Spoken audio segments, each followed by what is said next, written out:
Hello বন্ধুরা, কে কেমন আছেন? আশা করি সকলেই ভালো আছেন। আজকে আমি বানাবো ডিমের ঝোল। তো চলেন আরম্ভ করা যাক ডিমের ঝোলটা। কড়াইটা বসিয়ে দিলাম, বসিয়ে কড়াইতে তেল দিয়ে দিলাম। তেলটা গরম হয়ে গেছে, এখন দিয়ে দেবো ডিম। ডিমের উপর একটু হলুদ দিয়ে দেবো। ডিমটা সুন্দর লাল লাল করে ভাজা হয়ে গেছে, এখন ডিমটা উঠিয়ে রাখবো।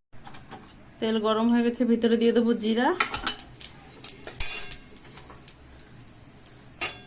দুটো কাঁচা লঙ্কা, আদা রসুন কুচিয়ে রেখেছি সেটা দিয়ে দিলাম।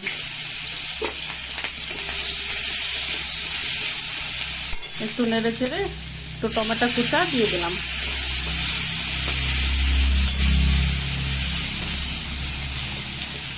মশলাটা ভাজা হয়ে গেছে, ভিতরে দিয়ে দেবো আলু। সিদ্ধ করে রাখা আলুটা দিয়ে দিলাম।